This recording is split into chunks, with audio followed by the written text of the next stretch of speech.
नमस्कार मित्रों, अपने प्रिय चैनल कड़वा है तो सच है में आपका स्वागत है। आज हम कमेंट में पूछे गए इतिहास से संबंधित प्रश्न का उत्तर देने का प्रयास कर रहे हैं। हमारे रेगुलर व्यूअर पब्लिशर ने जो प्रश्न किए हैं जरा उनको पढ़ लेते हैं। इन सारे प्रश्नों का लगभग मिलता जुलता मतलब निकलता है कि किस मुस्लिम आक्रांता ने कितने हिंदुओं का कत्लेआम या कहे तो नरसंहार किया होगा। एक एक इंडिविजुअल मुस्लिम आक्रांता का तो हिसाब नहीं लगा पाएंगे, परंतु सारे इस्लामी लुटेरों ने कितने हिंदुओं का नरसंहार किया होगा, इस प्रश्न के उत्तर को जानने का प्रयास करते हैं। इतिहास वो लिखता है जो जीतने के बाद जीवित रह जाता है। History is written by the winners. हारने वाला तो शायद अपने प्राण गवा चुका होता है, तो अपनी आप बीती अपने हार की व्यथा कैसे सुनाता, खासकर तब जब उसका शत्रु इस्लामिक लुटेरे जैसा हो। तो फिर वो लुटेरे गांव के गांव बर्बाद कर देते थे। So that's how it goes. So the history is always written by the winners. प्राचीन काल से ही भारतीय हिंदू सेनाएं युद्ध भी नियमों के साथ करती थी, रूल्स एंड रेगुलेशंस फॉलो करती थी, लेकिन इन लुटेरों का कोई नियम नहीं होता था। वे कोई रूल्स या रेगुलेशंस नहीं फॉलो करते थे। सन 632 से भारत पर इस्लामी हमले प्रारंभ हुए थे। हर हमले में आतताई ने सेनाओं से सीधे सीधे युद्ध कम ही किया है। वो दुर्ग को घेर कर सेनाओं को एंगेज कर देते थे और आसपास की भोली भाली जनता को मारना और लूटना ही इनका काम था।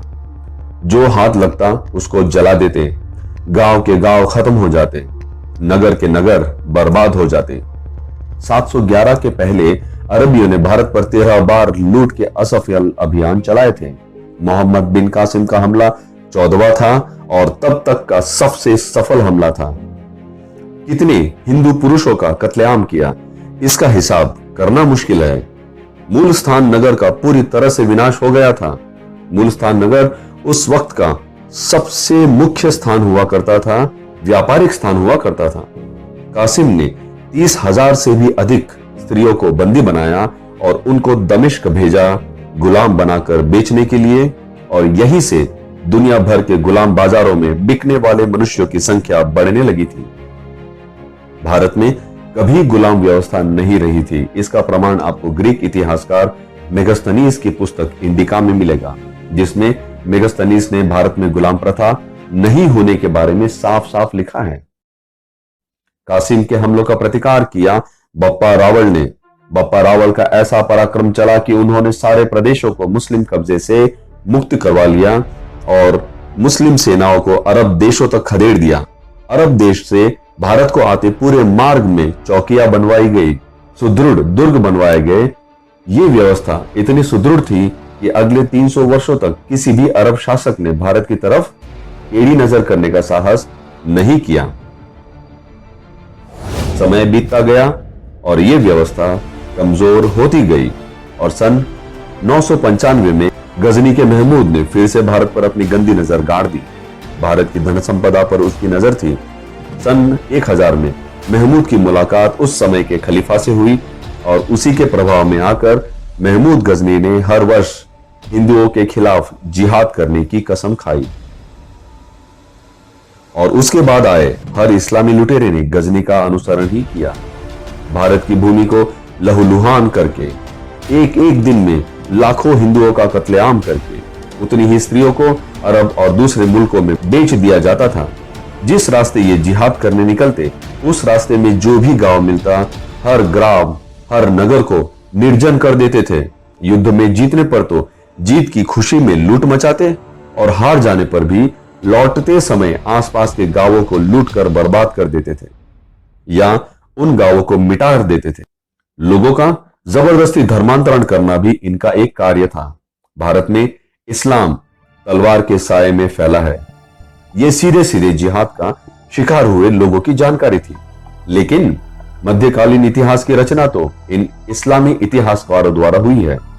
अब हिसाब लगाए तो लगाए कैसे कि कासिम के समय 30,000 स्त्रियों का अपहरण, रावर दुर्ग में राजा दाहिर के राज्य की स्त्रियों द्वारा पहला जौहर, कितनी स्त्रियों ने अग्नि स्नान किया था कोई जानकारी नहीं है। महमूद गजनी द्वारा लाखों का नरसंहार, मोहम्मद गोरी द्वारा लाखों का नरसंहार, फिर खिलजियों का आगमन, बख्तियार खिलजी ने लाखों को मारा, कई विश्वविद्यालय ध्वंस कर दिए। अलाउद्दीन खिलजी के समय 3 या 4 जौहर हुए थे।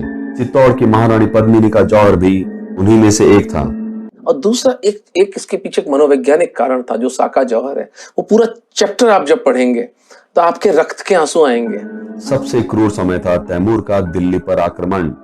1 लाख से अधिक हिंदुओं का नरसंहार किया था, वो भी एक दिन में। इस तरह से एक के बाद एक इस्लामी लुटेरे ने हिंदुओं को प्रतिदिन कत्लेआम किया है। जब भी गुलामों की आवश्यकता होती थी, वो आसपास के इलाकों में जिहाद करने निकल पड़ते थे। राजस्थान में एक किंवदंती है, 14वीं और 15वीं सदी में एक समय ऐसा आया था जब कहते हैं कि किसी भी घर में 13 वर्ष की आयु से अधिक का एक भी पुरुष जीवित नहीं बचा था। पीढ़ियों की पीढ़ियां समाप्त हो चुकी थी। 4 पीढ़ियां राजपूतों की खत्म हो गई इनसे लड़ते लड़ते। एक घर में बच्चा पैदा हो रहा था राजपूतनी के, उसके पति का 12वां हो रहा होता। और ये एक नहीं, हजारों घरों की कहानी बता रहा हूं मैं आपको। तो लोगों की आजीविका और सुरक्षा का प्रबंध कैसे हुआ? शायद यही कारण रहा होगा जब राजपूत राजाओं ने ऐसे समय में मुगलों से संधियां करके अपने धर्म को बचाए रखने का रास्ता खोज निकाला। आज भले ही इतिहासकार उन्हें गलत कहते हैं, लेकिन उस समय के इस परिप्रेक्ष्य को जानना भी आवश्यक है। लड़ने के लिए, मुगलों से युद्ध करने के लिए, उनके साथ प्रतिकार करने के लिए मनुष्यों की आवश्यकता होती है, और उस समय राजस्थान के पास प्रतिकार करने के लिए आवश्यक सैन्य बल या कहे तो मैन पावर नहीं था। तो वो किस दम पर प्रतिकार करते? और यही वो समय था जब बाल विवाह का प्रचलन होने लगा था राजस्थान और आसपास के क्षेत्र में। बाकी लुटेरों को तो छोड़ दो, सिर्फ औरंगजेब का ही युग याद करो, जब औरंगजेब बिना एक मन जनेऊ तोले खाना नहीं खाता था। एक जनेऊ का वजन कितना होता है? शायद 5 ग्राम। तो एक मन जनेऊ में कितने जनेऊ रहे होंगे? उतने हिंदुओं को अपने प्राण त्यागने पड़े होंगे, या उनका कत्ल हुआ होगा, या तो वो इस्लाम में कन्वर्ट हुए होंगे। कुल मिलाकर हिंदुओं की संख्या कम ही हुई। कुछ जगहों पर हिंदुओं के नरसंहार की संख्या 8 करोड़ बताई जाती है, कहीं कहीं पर 2 करोड़, कहीं कहीं पर 10 करोड़ बताई जाती है। मेरे समझ में नहीं आया कि इस संख्या के पीछे का बेसिक सोर्स क्या है। मैं इसका ना तो विरोधी हूं और ना ही समर्थक, बल्कि कहा जाए तो ये संख्या और भी बड़ी हो सकती है। विल ड्यूरांट ने लिखा भी है, Islamic conquest of India is the bloodiest story in the history of mankind. समझे इसको, in the history of mankind, not in the history of India. उन हिंदुओं का कौन हिसाब लगाएगा जिनको मार पीट कर, डरा धमका कर मुसलमान बनाया गया होगा? क्या वो हिंदू नहीं कहलाएंगे? तो मित्रों, इस प्रश्न का मेरा फाइनल आंसर यही है कि किसी के पास इस प्रश्न का उत्तर नहीं है, मेरे पास भी नहीं है। हम कितना भी प्रयास कर ले, शायद ही कभी जान पाएंगे कि कितने हिंदुओं का नरसंहार हुआ होगा, कितनों को मजहब में कन्वर्शन हुआ होगा। भारत में 15 करोड़, बांग्लादेश में 16 करोड़, पाकिस्तान में 20 करोड़, ये सब मिलाकर लगभग 50 करोड़ होते हैं। ये जितने भी मुस्लिम आज इन प्रदेशों में हैं, ये सब भी तो हिंदू माताओं की संतानें ही थी। तो ये प्रश्न अनुत्तरित ही रह जाएगा। इस प्रश्न का उत्तर हमें शायद ही कभी मिल पाए। तो मित्रों, आज के लिए इतना ही। मिलते हैं अगले वीडियो में इतिहास की कोई और रोचक जानकारी लेकर। तब तक के लिए अपना ख्याल रखें। जय हिंद, वंदे मातरम।